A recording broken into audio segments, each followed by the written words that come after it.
Welcome to episode number 118 of the Savvy Social Podcast. This is a show dedicated to helping passion-led entrepreneurs learn how to use social media as a tool to grow their business. Now, I'm your host, ANDREA Jones, and I'm fiercely committed to helping you understand both the how and the why of social media marketing so that you can make connection, build your community, and make your difference in the world. Now, our show is brought to you by Fanbooster by Traject, and in this episode, I actually sit down with Anna of Fanbooster to talk about their transition, the transparency of it all.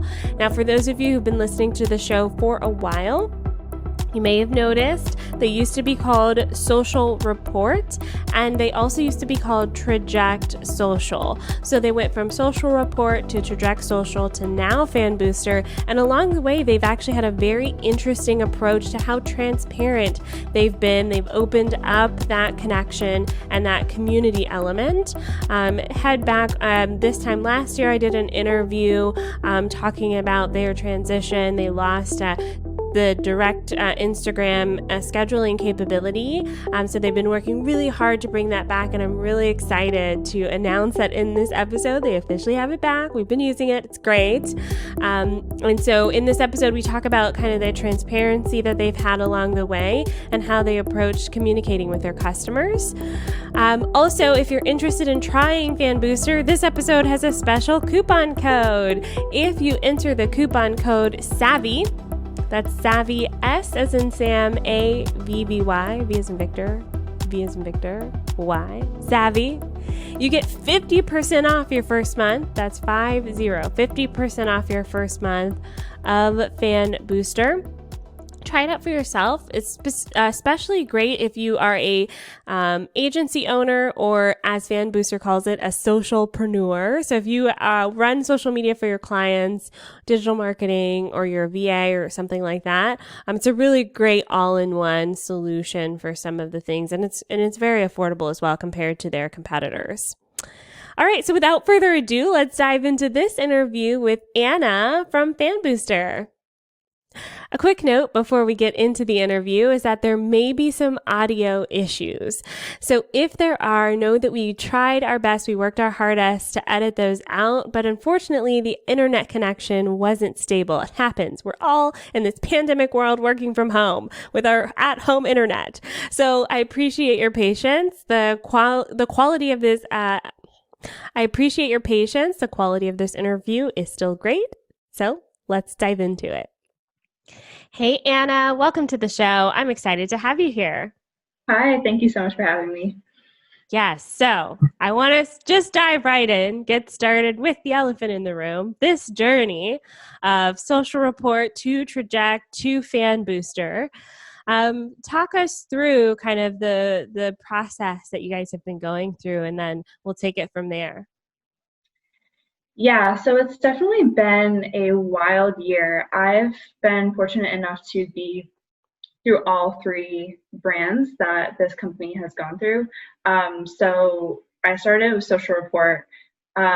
We, unfortunately, as a lot of people know, especially our longtime customers know, lost some Instagram functionality my first week that I worked at this company. So a little bit crazy. And then around March of this year, we created the Traject brand. And all of that was really our method and our goal of trying to find different partnerships, trying to find different mergers, find ways to access more resources that would just get our customers the functionality that they needed and the tool that they needed, full stop. So that that really has been the purpose behind all the renaming, all of trying to bring everything under one roof. So not only do we have more resources to make Fanbooster, that it is now a better tool, but also bring in a suite of marketing automation tools for SEO, for reputation management, and really have that platform for everyone to choose from. So Fanbooster is now kind of the last most recent step in that journey of seeking out the resources we need to help us get more functionality. And this is the one that has helped us be able to get that Instagram functionality back. So a lot of our customers have been saying that's been the most important thing to them this whole time. So that's really what it's been about for us. Is that's been every day we eat, sleep, and breathe. How do we get that Instagram functionality back? And Fanbooster is the way that we are now able to do that. So we're all really excited to be Fanbooster now. We're still in the Traject family. We're still in the same suite as those other marketing automation tools with a new name and some new features. Yes. And I know personally, having been a longtime customer, those of you listening to the show know how much I love these tools. When we lost Instagram functionality, I mean, that was tough. It was a tough period of time. So when I heard that it was coming back, I was legit excited because we can finally have everything all in one place, which is great and continues to be. I know I'm biased, but continues to be one of my favorite social media management tools. So I want to talk a little bit about the transparency in this whole process, because I remember when Social Report first lost the Instagram functionality, it was a bit heated in the online space on Facebook, but this company has continued to be transparent with both publicly with their kind of public facing fans and internally with their customers. So can you talk a little bit about how you have brought transparency to the business and what that has done for this journey? Yeah, it's really such a multifaceted way that we like to do things and strategy, because it not only helps our customers feel supported and kind of have some clarity what's going on, but it really is genuinely something that we use to help ourselves create a better tool, have a better company, better processes as well. So we really invest a lot of time into creating face-to-face ways that our customers feel like they have a voice. And one of my favorite ways we do that is I host the office hours every month. So we just sit down and it's, kind of an open format. And everybody really feels like they can come with their questions, with their suggestions. And that's where we determine what is most important to our customers from those interactions, and interactions with social media and things like that. And also just ideas for how to make a better product. People were saying that, maybe they were a smaller agency, they were a consultant, a socialpreneur, so they didn't have a lot of in-house graphic design stuff. And we, were able to add the Canva integration. People are saying they have a really small team. They don't have a ton of time to constantly go be out finding news articles and things around the industry and trying to be a thought leader while they're also trying to manage their company's content and so on and so forth. So that kind of gave us the hint to do some training around, content syndication, external articles, recycling evergreen content, beef up those features, show people how to use them. So it's really it's not even us standing kind of up on a pulpit in a one-way conversation trying to make people understand. It's such a conversation that I feel like people really feel like they have a seat at the table, and they do genuinely really help us a lot. So the transparency thing really goes both ways. I think it's a really great relationship. Yeah, absolutely. And that's something that I love as well, is that having that direct line of communication and having that opportunity to talk with the people that you're giving your money for these things that run our businesses. Because there's so many other tools and things out there that don't have those capabilities, that don't have those functions and features. So being able to just have that open communication through monthly office hours is huge for that transparency piece. So I really appreciate that you guys do that. And I know that came from this space of having all of this conversation around losing some functionality and being very transparent about bringing that back. So I appreciate that. Yeah, so this is something that I realize that not all companies can do, depending on the size of the company and how many customers you have and things like that. But we have set aside so much time to have one-on-one conversations with customers and see how they use the tool, what they think of it, areas for improvement that they want at Fanbooster in those 10 ideas. So it kind of opens my eyes to parts of the tool they may not even know exist. It opens my eyes to, help that they might need with their social media strategy or even with their business strategy as a consultant or as a small agency, how to get clients, how to pitch them. It really, opens products' eyes to if they're not adopting some features, is it because they're not easily understandable? Is it because they're not easily findable? So I would really encourage any other social media management platform to take that time to really understand how their customers are using it, and have those conversations with them, and not be afraid to sit in front of them and say, I don't like the way you did this, I don't understand the way you set this up, and be ready to kind of have that tough conversation. Yeah, absolutely. And I love how customer centric you are.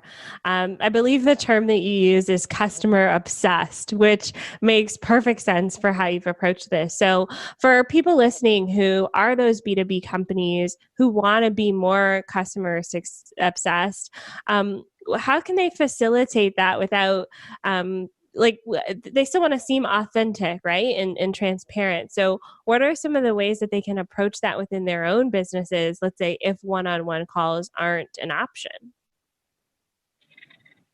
Yeah, I think one way is sometimes to gain your customers' trust, and to prove that, you simply just need to make sacrifices.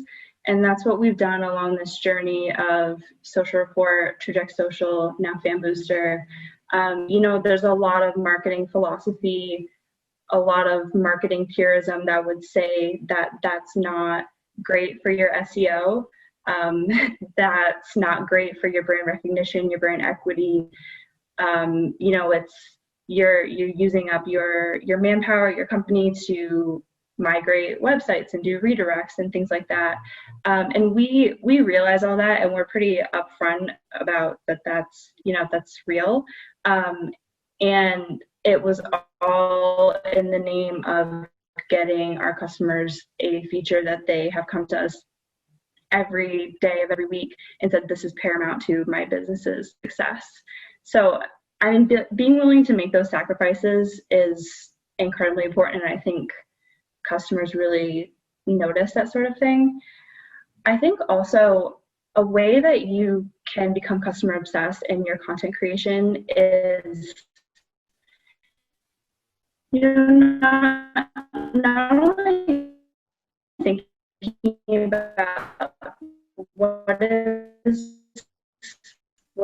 the popular stuff to write about in my industry, but really thinking about, I think about that person's day who's doing that job, and with their workflows. So for us, we know a lot of our entrepreneurs structure your day, how to manage client interactions. That's not something super concrete, like here's how to get a bunch of Instagram followers, but it's more soft skills that people, we know our customers need, because they're a small business kind of starting down this journey. So I'm kind of biased because I'm in the marketing team and I create a lot of this content, but I really feel like the content that is agency focused on helping them grow their business and their professional selves is really the unspoken product that we sell. Yes, I love that. And I love that even from the content perspective, you're customer focused as well, and really speaking to the pain points of the folks that could use your tool the most. So what's next? What's coming down the pipeline for Fanbooster? I'll tell you what is not coming down the pipeline for Fanbooster is another new website and another name for the company. Yes, you guys cannot rebrand ever again. Yeah, I think we've spent a lot of time knowing that this was something, that this Instagram functionality was a way that we got a lot of our customers, got a lot of our most dedicated customers, and that was the expectation, and that everything we were doing to get resources would bring us kind of back up to break even once we were able to deliver that for them. And now it's really about like, okay, we've broken even. Now what is going to set us apart from everyone else in our field with new things? And I think there's so much emphasis around content coming up, and so much emphasis on automating things to make them more efficient, that's something we really want to focus on. You know, beefing up ways that you can pull in different articles from around your industry.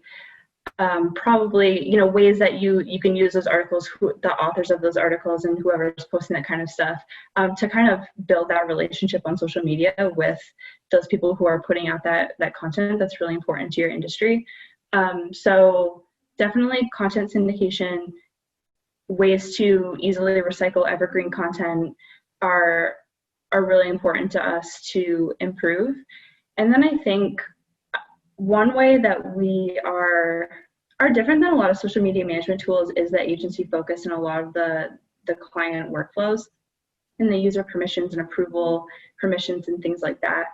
So I think really making that process more efficient, and then also teaching people how to set up the best workflow, making our tool reflect that, and really helping people manage the client relations aspect of social media management just flawlessly, I think would be the end goal.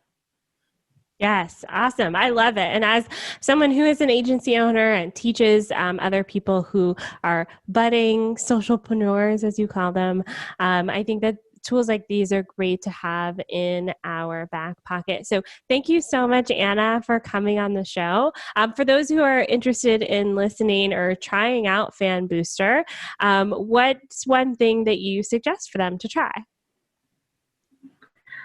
Oh, that's a tough question. I would say build a posting schedule. Well, this is kind of a one thing and then a sub thing. Build a posting schedule and then mark some of your posts as evergreen. And when you're having a really busy day or just a bad day and you don't see that stuff go out and you start seeing some of that recycled content go out for you without you having to do anything, I think that you're going to feel very positively about that, because I know I do when I use the tool. Yes, I love it. Posting schedules, you guys. Evergreen content really saves the day. Actually, I'll be speaking about this in the Savvy Social School for 2021 planning session, and how you can take a break and have that evergreen content work for you. So thank you so much, Anna, for coming on the show today. This has been a great interview. Yeah, thank you so much for having me. This was awesome. Thanks for listening to that episode with Anna from Traject and now Fanbooster. I almost said their old name. Oh, the fun of rebranding. Make sure you use the coupon code if you want to try out Fanbooster for 50% off your first month. That's half off your first month. Enter the code SAVVY at checkout. S as in Sam, A, V as in Victor, V as in Victor, Y, SAVVY at checkout for 50% off your first month of your membership. And thank you so much for listening to this show. It's listeners like you that make a big difference in our worlds. I am proud to share that we are in the top 100 marketing podcasts. We've been here all year. We've been hanging out here all year, and that's thanks to you, dear listener. So thank you. If you find these episodes helpful, share them with a friend. Subscribe on YouTube, subscribe on your podcasting app, and all the support that you guys show to the show is just absolutely wonderful. So thank you so much for that. Next up, next week for 119, we're talking all about social media for local business. Highly requested hot topic. So stay tuned for that next week. I'll see you then. Bye for now.